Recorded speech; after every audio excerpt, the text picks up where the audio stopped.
If you find my video useful, please subscribe. Thank you. All right, today we're going to be changing the inner and outer tie rods on this Arctic Cat 700 Wildcat trail. This applies to literally any side-by-side on how to change the inner and outer tie rods. This is a common issue with side-by-sides. They tend to get bent. So what you're going to need today is 2 inner tie rods, 2 outer tie rods, the tightening nuts, cotter pins. I always recommend changing your boots when you do this. You'll need zip ties for the boots. And then what I usually use is either a big pair of channel locks, a big pair of vice grips. You're going to need a pair of needle nose pliers. You'll need 2 wrenches that fit onto your tie rod. Specifically, if you're doing the Arctic Cat, they should be a 7/8 inch nuts here and here for tightening down. And then you're going to need a 11/16 ratchet to take off the outer tie rod nut here.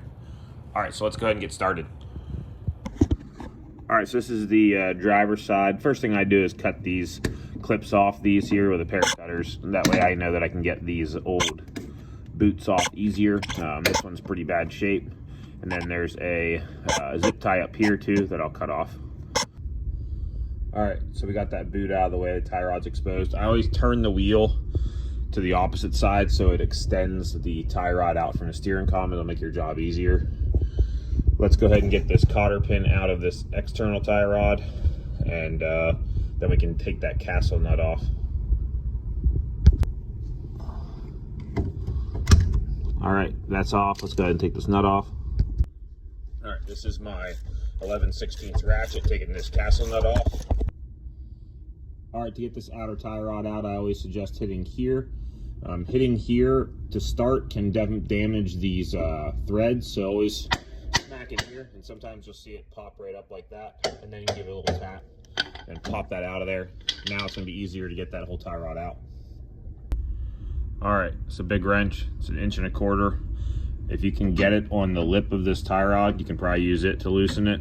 If you can't, then you might need to use a tie rod tool. That's why I have the vice grips and the large channel locks. But I think I can get this on the edge of this tie rod enough. If I can get it loose. Let's go ahead and pop it off. All right. Now I know it's loose enough now that I can probably loosen it the rest of the way with a pair of big channel locks. All right, let's get our new tie rod set up. So you have to take the nut off and the end off if you had the end already on. You have to slide your boot on so that the open end is at the open end of your tie rod. And then you'll put your nut back on, and then you'll put your tie rod end back on. What I always do is just the one that I took off, I compare them in length to make sure they're about the same, because I know that my alignment was good when I took it off. So that's about the same, and then we'll check it once it gets actually on the side-by-side. So now we're ready to install this one. And now all we have to do is screw this in to our steering column. So let's go ahead and get that threaded. All right, and once that's threaded, we can probably get it on mostly by hand for a little while. And then we'll tighten her down with a wrench or a pair of vice grips like we did earlier. All right, so for those of you that can't get a wrench on there, I just get a big pair of vice grips real tight on the top of it and give it a nice hand tighten. And now I'm confident that that is tightened in there. All right, let's go ahead and get our boot in place. All right, so once we have that boot over top of the lip, get your zip tie within that lip. I just use a pair of needle nose pliers and kind of pry it on there to get it tight. All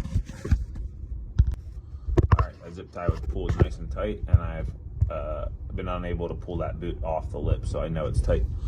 This end, I don't usually put a zip tie on this end because this end's usually fine without one. And then let's go ahead and take this castle nut off and get this outer tie rod through that opening. All right, that outer tie rod is where it needs to be. Let's go and get our castle nut on real quick. And then once our castle nut's on, we'll put our cotter pin through that castle nut so it doesn't loosen. Let's tighten that down with a ratchet.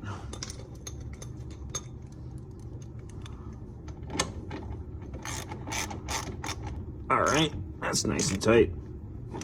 Let's go and get our cotter pin on there. All right, that's tightened down. Cotter pin's in place. We'll leave this loose because we'll do the alignment once both sides are done. All right, so on the other side, we're again gonna take our cotter pin out, castle nut off, and pop this out of here. But by doing it this way, the castle nut protects your outer tie rod threads. All right, there we go. All right, again, let's go ahead and get this old boot off. We'll go ahead and use a little screwdriver here, right around where I know that that zip tie is at. And we'll go ahead and pop that zip tie off there.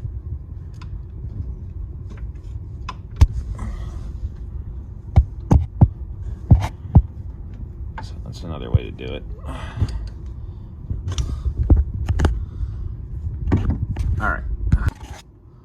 All right, let's go ahead and get this inner tie rod out. Same concept. I'll use a big wrench, but if you can't get a wrench on there due to space, you can always use a pair of vice grips. And if not, then I'll show you the tool that you can use that you can rent from like AutoZone.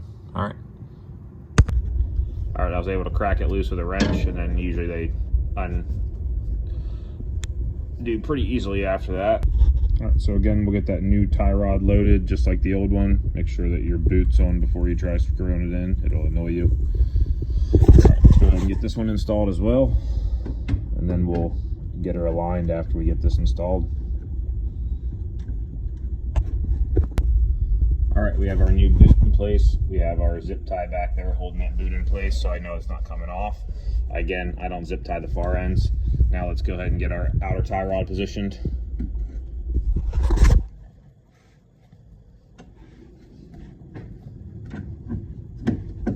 All right, let's go ahead and get that bottom nut on, the castle nut, and then let's get it aligned. All right, castle nut with cotter pin is on. These are both loose because we're just going to check our alignment. I'll show you how to do that next. All right, first thing I do is make sure the steering wheel is back to center alignment. And then I'm going to go to the front of the vehicle and just honestly, I'm just going to look at both tires real quick.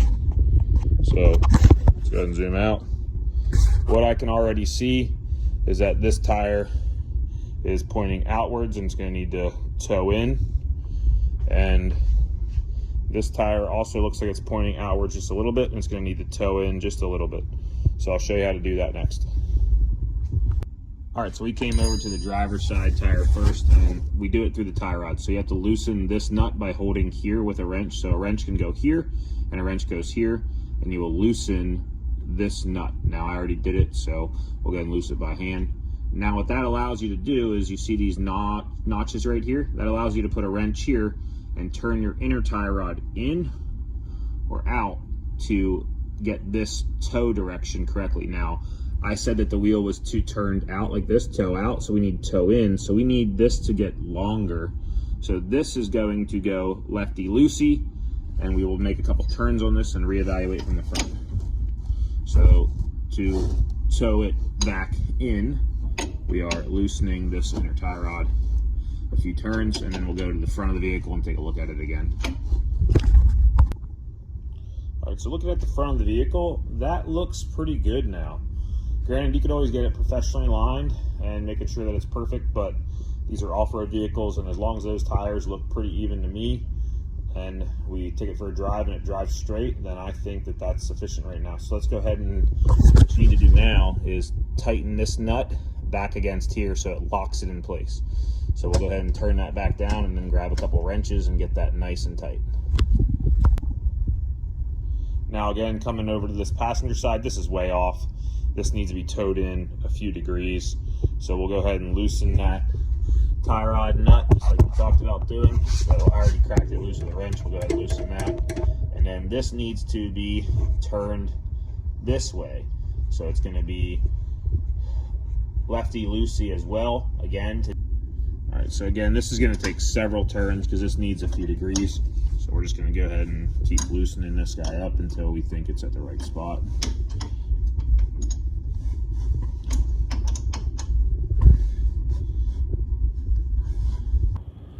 So I did like 4 turns and we're still looking like we're towed out. We need to continue to tow in, so let's keep going. Again, we're just going to continue to lefty-loosey this. All right, so if we look now at our passenger tire, that looks pretty straight compared to the frame and compared to the back end. If we look at the driver's side tire, that looks pretty straight compared to the frame and the back end. Let's go ahead and tighten these down.